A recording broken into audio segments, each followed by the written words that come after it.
Assalamualaikum warahmatullahi wabarakatuh. Di sini saya akan menyeminarkan artikel yang berjudul Kemampuan Analogi Matematis ditinjau dari gaya berpikir peserta didik pada materi bangun ruang sisi datar. Nah, tujuan pembuatan video ini adalah untuk memenuhi salah satu tugas seminar pendidikan matematika. Nah, untuk dosen pengampunya adalah Bapak Dedi Nurjamil MPD dan dibuat oleh saya sendiri, Nafsa Fatin Ulia dengan NPM 182151007. Kita langsung saja ke pokok pembahasan dari artikel. Nah, untuk yang pertama, pokok pembahasan pertama, analogi matematis yang terdiri dari definisi, macam-macam, ciri-ciri, indikator, penilaian kemampuan analogi matematis. Lalu yang kedua, gaya berpikir yang terdiri dari definisi, konsep, kemampuan pengaturan, tipe pengukuran, dan angket tipe gaya berpikir. Lalu yang terakhir, ada keterkaitan antara analogi matematis dengan gaya berpikir. Kita langsung saja ke analogi matematis. Nah, berdasarkan permasalahan yang ada, banyak sekali guru yang kurang memberikan pemahaman dalam mengembangkan kemampuan penalaran siswa, terutama pada penalaran analogi. Nah, proses pembelajaran lebih mengutamakan siswa dalam menghafal konsep dan sebagai penerima informasi. Nah, hal ini mengakibatkan tidak berkembangnya gaya berpikir siswa dan penalaran analogi siswa, serta keterbatasan ruang gerak dalam memperoleh pengalaman belajar. Nah, dari permasalahan tersebut, menurut Daniarti, pada tahun 2015, dia mengungkapkan bahwa hasil survei Global Institute terhadap siswa di Indonesia mampu mengerjakan soal yang memerlukan hafalan. Nah, maka dari itu, untuk mengembangkan daya penalaran siswa, menurut Karya Dinata pada tahun 2012, di bukunya halaman 3, mengemukakan bahwa upaya untuk menumbuhkan benalar dan penggalian memori adalah dengan memberikan suatu bentuk pembelajaran yang lebih menekankan pada analogi matematika. Nah, selanjutnya kita langsung saja ke definisi dari analogi dan analogi matematis. Untuk yang pertama, menurut Sastro Sudirjo mengungkapkan bahwa analogi adalah kemampuan melihat hubungan-hubungan, tidak hanya hubungan benda-benda, tetapi juga hubungan antara ide-ide dan kemudian mempergunakan hubungan itu untuk memperoleh benda-benda atau ide lainnya. Nah, dari pernyataan tersebut, didapat bahwa analogi ini adalah kemampuan dalam melihat hubungan, ide-ide, ataupun benda-benda yang ada di sekitar kita dan merupakan fakta. Nah, semua ide, beberapa hal, serta benda-benda tersebut akan digunakan untuk mencari keterkaitan, supaya mendapatkan suatu hal atau ide yang baru. Nah, hubungan tersebut dilihat dari beberapa aspek, diantaranya pengertian, jenis-jenis, ciri-ciri, serta indikator lainnya, yang menunjukkan sebuah keterkaitan antara sesuatu hal dengan hal lainnya atau antara suatu ide dengan ide lainnya. Lalu pendapat yang kedua, menurut Lestari dan Yudanegara pada tahun 2015 menyatakan bahwa kemampuan analogi matematis adalah sebagai kemampuan menarik kesimpulan dengan jalan membandingkan dua hal yang berlainan berdasarkan kesamaan, memahami konsep, prinsip, sifat, dan prosedur. Nah, dari pernyataan tersebut dapat disimpulkan bahwa kemampuan analogi matematis ini perlu dimiliki oleh siswa, yaitu dengan cara membandingkan dua hal yang memiliki perbedaan pada saat melakukan perbedaan ini menggunakan konsep matematis, prinsip matematis, serta prosedur matematis yang sama, sehingga pada akhirnya peserta didik dapat menyimpulkan sendiri hasil dari membandingkan kedua hal tersebut. Nah, jadi sintak pada kemampuan analogi matematis ini penyelesaian masalah dengan menggunakan kesamaan. Nah, lalu dari metode yang sama tersebut digunakan untuk menyelesaikan dua hal yang berlainan. Setelah itu akan didapat perbandingan dari kedua hal tersebut. Dari perbandingan kedua hal tersebut, maka akan menghasilkan suatu kesimpulan.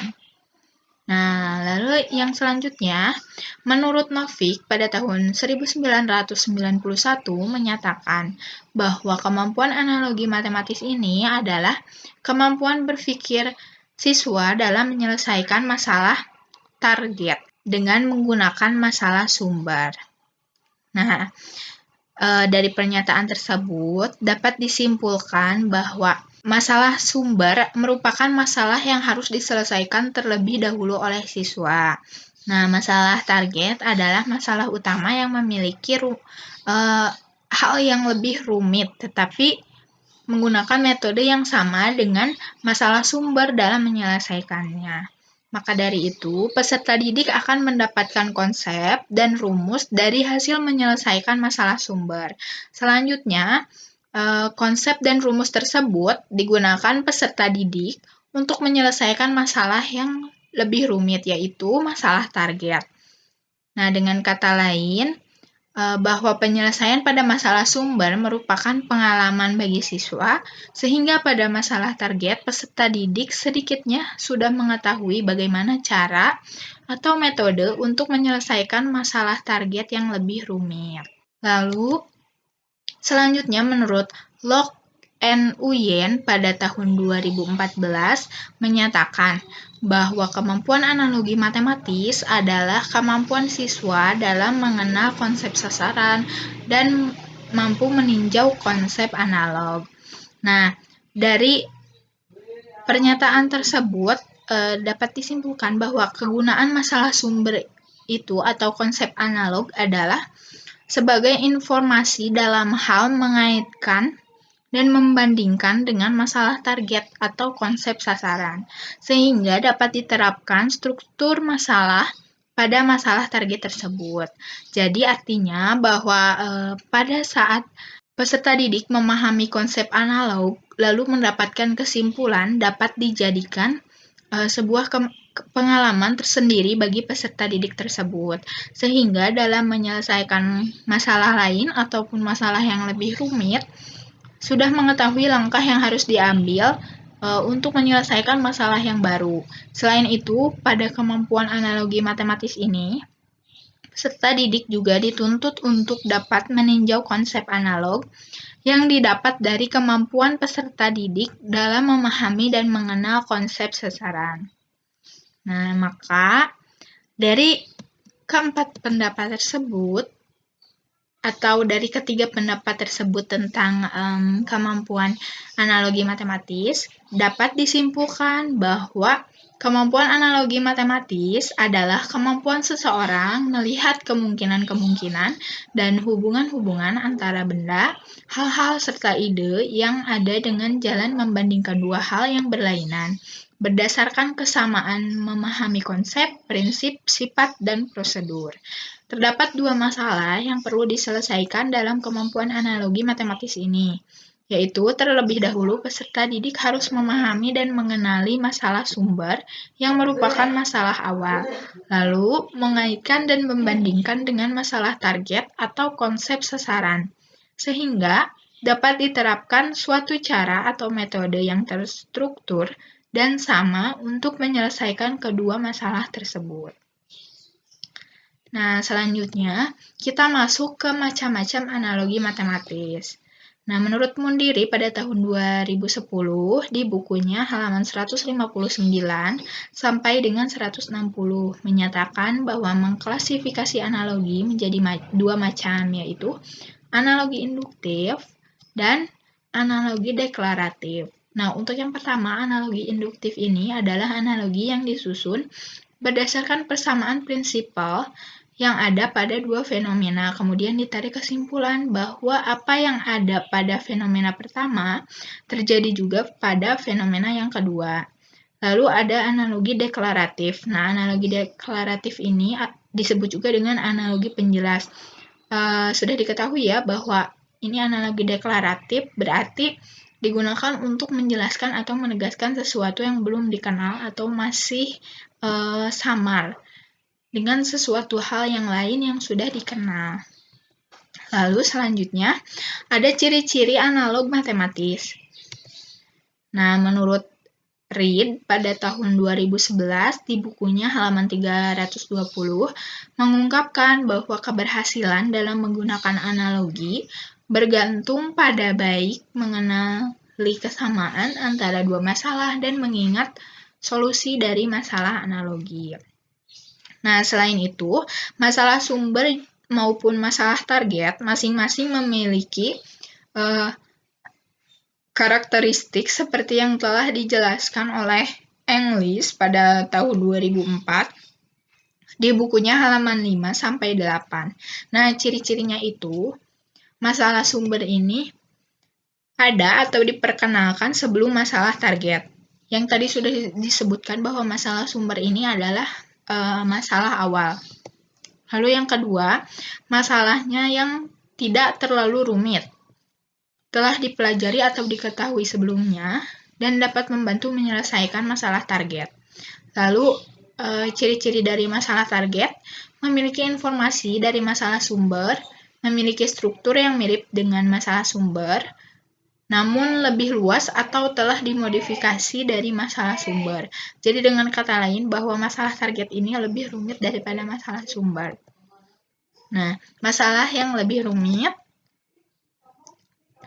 Lalu selanjutnya kita masuk ke indikator analogi matematis. Nah, seperti yang sudah dikemukakan oleh Steinberg pada buku English tahun 2004 di halaman 4-5, bahwa kemampuan berpikir analogi dilihat dari beberapa proses kognitif dan komponen metakognitif. Yang diterapkan komponen-komponen tersebut diantaranya ada encoding atau proses pengkodean, lalu inferring, proses penyimpulan, lalu mapping, pemetaan, dan yang terakhir applying. Nah, applying ini adalah proses penerapan dalam kehidupan sehari-hari. Nah, maka dari pendapat tersebut dapat disimpulkan bahwa kemampuan analogi matematis ini dapat diukur dengan memerhatikan beberapa indikator. Yang pertama, mengetahui dan mengidentifikasi struktur soal tes kemampuan berpikir analogi dari masalah sumber. Nah, yang berasal dari pengalaman belajar yang telah dipelajari siswa sebelumnya dan sederhana. Dan masalah target adalah masalah yang lebih rumit, yang meliputi informasi apa yang diketahui dari soal tes kemampuan berpikir analogi. Nah, ini mencerminkan tadi indikator encoding atau pengkodean. Lalu yang kedua, mengetahui apa yang ditanyakan pada soal dari masalah sumber atau berasal dari pengalaman belajar yang telah dipelajari siswa sebelumnya dan sederhana, dan dapat menyelesaikan soal dari masalah sumber pada tes kemampuan berpikir analogi. Nah ini mencerminkan indikator yang kedua, inferring atau penyimpulan. Lalu selanjutnya, mengetahui terdapat struktur yang sama yang terdapat pada soal dari masalah sumber dan masalah target, serta dapat menghubungkannya dengan masalah target dengan tujuan untuk mengetahui cara menyelesaikan masalah target pada kemampuan berpikir analogi. Nah, ini mencerminkan indikator yang ketiga, yaitu mapping atau pemetaan.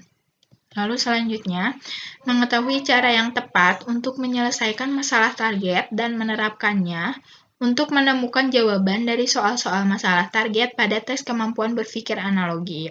Nah, ini mencerminkan indikator yang keempat, yaitu applying atau penerapan. Nah, lalu kita masuk ke instrumen penilaian kemampuan analogi matematis pada materi bangun ruang sisi datar. Nah, saya memiliki 4 buah gambar bangun ruang sisi datar yang terdiri dari kubus, balok, prisma, serta limas. Nah, keempat bangun datar ini akan diberikan soal agar peserta didik dapat menjawab sesuai dengan tentunya soalnya sesuai dengan indikator yang tadi sudah disebutkan. Nah, untuk soal yang pertama, sebutkan rusuk, bidang sisi, diagonal bidang, diagonal ruang, dan bidang diagonal pada setiap bangun ruang sisi datar di atas. Nah, untuk soal yang pertama ini, sesuai dengan indikator yang pertama yaitu encoding atau pengkodean, menyebutkan unsur-unsur kubus, balok, prisma, dan limas seperti rusuk, bidang sisi, diagonal bidang, diagonal ruang, dan bidang diagonal. Nah, untuk jawabannya bisa dilihat di PDF yang sudah saya bagikan di Google Classroom, terdapat pada artikel dan sudah dituliskan untuk jawabannya. Lalu yang kedua, tuliskan rumus luas permukaan dan volume dari bangun ruang di atas jika diketahui panjang rusuk sesuai gambar. Nah, pada soal nomor 2 ini sesuai dengan indikator inferring atau penyimpulan. Untuk indikatornya menemukan rumus luas permukaan kubus, balok, limas, dan prisma tegak dari panjang rusuk yang diketahui. Lalu menentukan rumus volume kubus, balok, prisma, dan limas dari panjang rusuk yang sudah diketahui. Lalu soal yang ketiga, ini sesuai dengan indikator mapping atau pemetaan, yaitu menghitung luas permukaan kubus, balok, prisma, dan limas dari rumus yang didapatkan. Lalu menghitung volume kubus, balok, prisma, dan limas dari rumus yang didapatkan. Nah, jadi soalnya yang ketiga itu adalah hitunglah luas permukaan dan volume pada setiap bangun ruang di atas jika diketahui pada kubus dengan X sama dengan 4 cm, lalu pada balok X sama dengan 6 cm, Z sama dengan 3 cm, dan Y sama dengan 2 cm. Lalu pada prisma tegak segitiga, X sama dengan 3 cm, Y sama dengan 2 cm, dan T sama dengan 7 cm. Lalu pada limas segi 4, X sama dengan 6 cm, Y sama dengan 5 cm, dan T sama dengan 4 cm. Lalu untuk soal yang selanjutnya, sesuai dengan indikator applying atau penerapan, dengan menghitung luas serta volume bangun ruang sisi datar dalam aplikasi kehidupan sehari-hari. Nah, untuk soalnya, diketahui sebuah bak mandi memiliki panjang 5 meter dan lebar 3 meter, serta volume 105.000 liter. Maka hitunglah tinggi bak mandi dan luas permukaan bak mandi. Nah, untuk selanjutnya kita masuk ke gaya berpikir. Nah, untuk pendahuluan, English pada tahun 2004 mengatakan bahwa subjek harus menyesuaikan atau merestruktur prosedur penyelesaian masalah sumber untuk dapat digunakan dalam menyelesaikan masalah target. Nah, terkait dengan penalaran analogi, ada peserta didik yang dapat menggunakan analogi matematikanya, ada juga peserta didik yang tidak menggunakan atau kurang dalam menggunakan analogi matematikanya. Dengan demikian, dalam memahami dan memproses informasi pada saat pembelajaran matematika, setiap peserta didik ini memiliki cara yang berbeda-beda.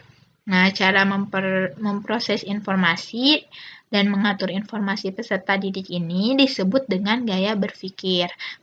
Nah, di mana peserta didik memiliki karakter masing-masing dalam menganalogikan sesuatu. Nah, kita lanjut ke definisi. Untuk yang pertama, menurut Gregor pada buku De Forter pada tahun 2003 berpendapat bahwa gaya berpikir adalah suatu proses berpikir yang memadukan antara bagaimana pikiran menerima informasi dan mengatur informasi tersebut di dalam otak. Nah, berdasarkan pernyataan tersebut, didapat bahwa gaya belajar ini adalah proses mengolah, menganalisis, memadukan, serta mengatur berbagai informasi di dalam otak menurut cara masing-masing siswa. Nah, mengolah informasi ini dapat diartikan sebagai menjadikan sumber data yang berupa gambar atau teks menjadi sebuah informasi yang lebih jelas. Dalam proses mengolah, menganalisis, memadukan, serta mengatur informasi, setiap peserta didik akan melakukan dengan caranya sendiri, yang artinya bahwa setiap siswa atau peserta didik memiliki cara berpikir yang berbeda-beda. Dari proses tersebut, pada akhirnya siswa akan mendapatkan sebuah kesimpulan atau penyelesaian dari berbagai informasi yang mereka dapat. Untuk selanjutnya, menurut Drysdale, Ross, Squillace, dan Steinberg dalam Santrok pada tahun 2011 di bukunya halaman 155 mengemukakan bahwa gaya berpikir merupakan cara seseorang menggunakan kemampuan yang ada pada dirinya. Nah, berdasarkan pernyataan tersebut, didapat bahwa gaya berpikir merupakan metode atau cara seseorang dalam menggunakan kemampuan berpikirnya masing-masing. Tentunya dengan metode atau cara yang berbeda-beda antara satu orang dengan yang lainnya. Nah, metode atau cara berpikir ini disesuaikan dengan kemampuan berpikir yang ada pada diri sendiri. Nah, kemampuan berpikir dapat diartikan sebagai proses intelektual yang melibatkan pembentukan konsep, aplikasi, analisis, menilai informasi yang terkumpul. Meskipun dengan cara yang berbeda, tetapi kemampuan berpikir dari masing-masing orang akan menghasilkan suatu penyelesaian atau kesimpulan dari suatu masalah. Nah, suatu penyelesaian atau kesimpulan tersebut dapat diartikan sebagai sebuah gagasan yang tercapai pada akhir pembicaraan. Lalu yang ketiga, menurut Sarbana dan Dina pada tahun 2014 di bukunya halaman 74, menyatakan bahwa gaya berpikir adalah perbedaan cara seseorang dengan yang lainnya dalam menggunakan informasi tersebut untuk mengambil suatu tindakan atau keputusan. Nah, berdasarkan pernyataan tersebut, gaya berpikir yang paling penting adalah mengolah informasi. Mengolah informasi dapat diartikan sebagai menjadikan sumber data yang berupa gambar atau teks menjadi sebuah informasi yang jelas.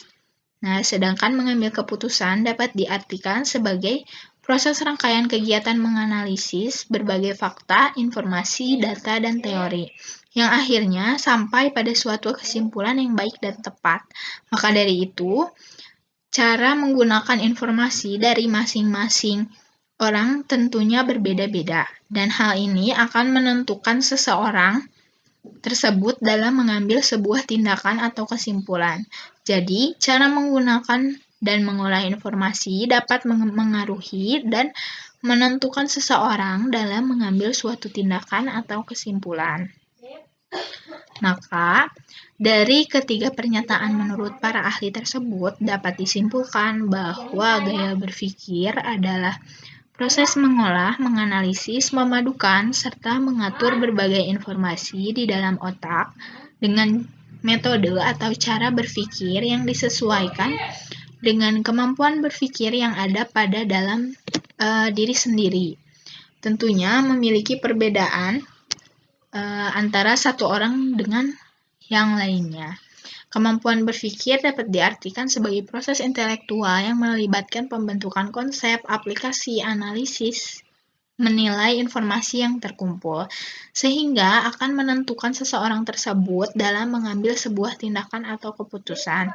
Jadi, cara menggunakan dan mengolah informasi serta kemampuan berpikir dari masing-masing orang dapat mempengaruhi dan menentukan seseorang dalam mengambil suatu tindakan atau keputusan.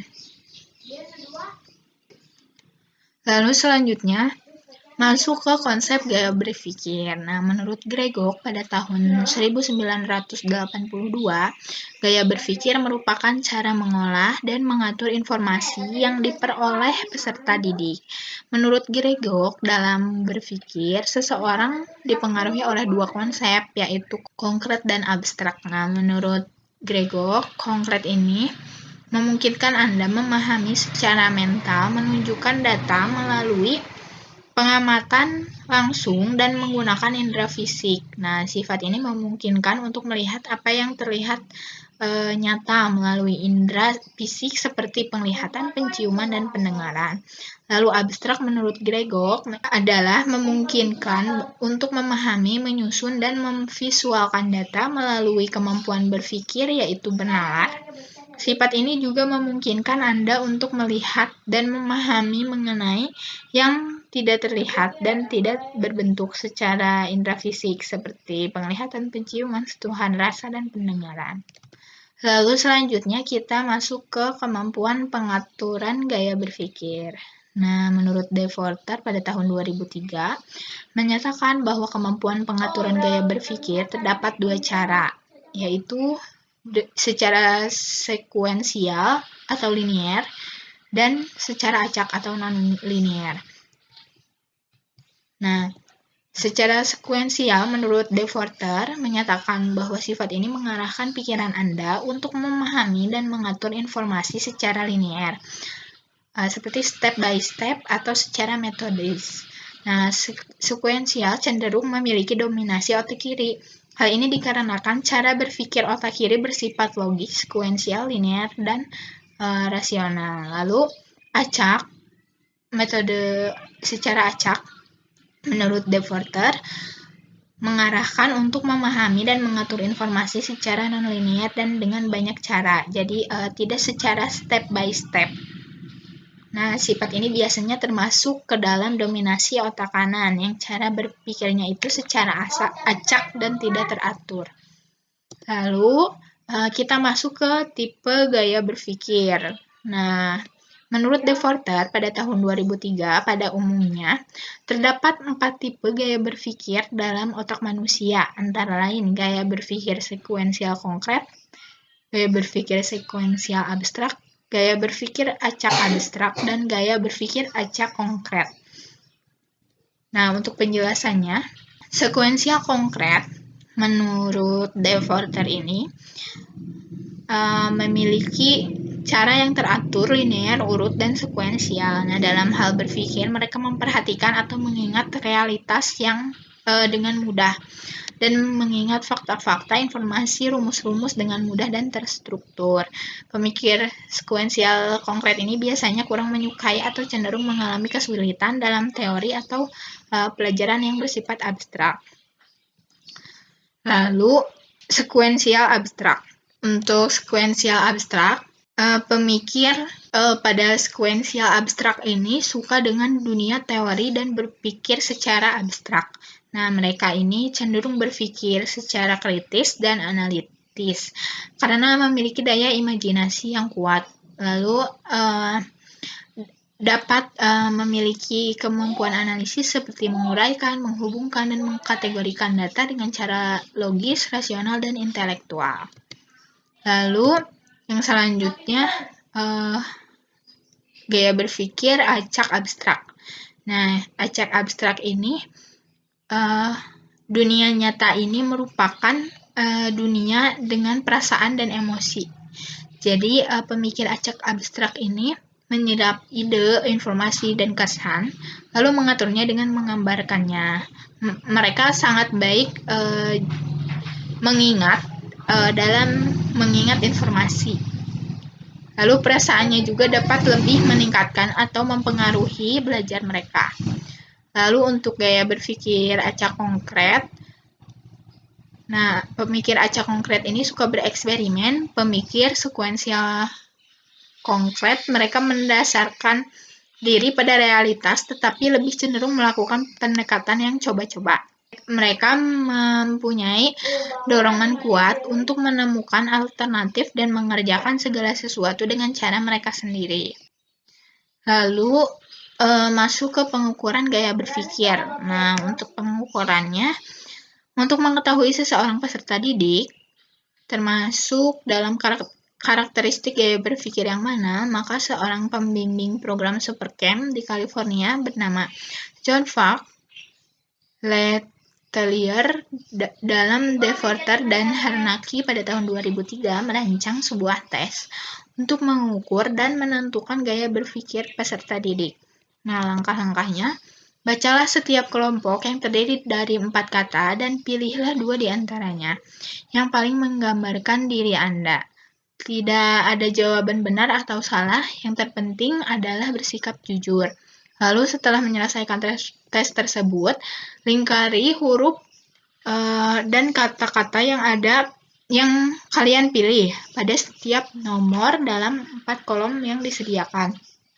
Lalu, jawaban dari kolom 1, 2, 3, dan 4 itu dijumlahkan, kemudian pada masing-masing kolom dikalikan 4.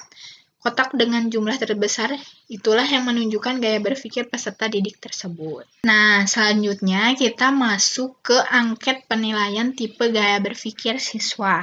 Nah, saya juga sudah bagikan di artikel terdapat angket penilaian tipe gaya berpikir siswa.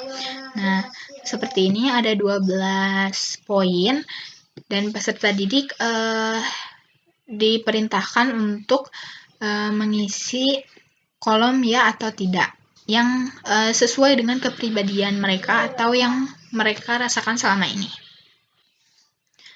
Nah, kita masuk ke bagian keterkaitan antara kemampuan analogi matematis dengan gaya berpikir.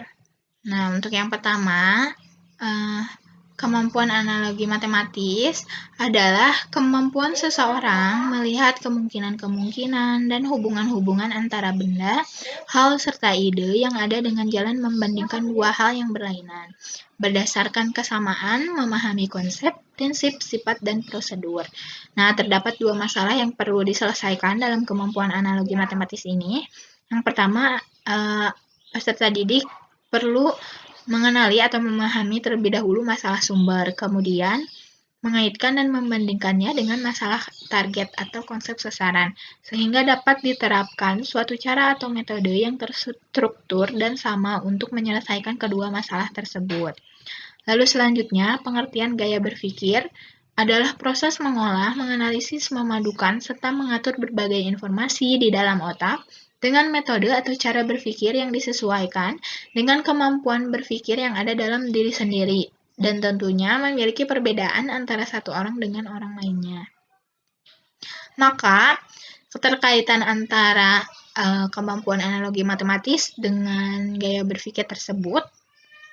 Nah, dari hasil analisis sintetis, kemampuan analogi matematis ditinjau dari gaya berpikir dapat diartikan sebagai kemampuan seseorang melihat kemungkinan-kemungkinan dan hubungan-hubungan antara benda, hal, serta ide yang berlainan dengan cara mengolah, menganalisis, memadukan, serta mengatur informasi di dalam otak menggunakan kesamaan konsep, prinsip, sifat, dan prosedur sesuai dengan cara berpikir dari individu masing-masing.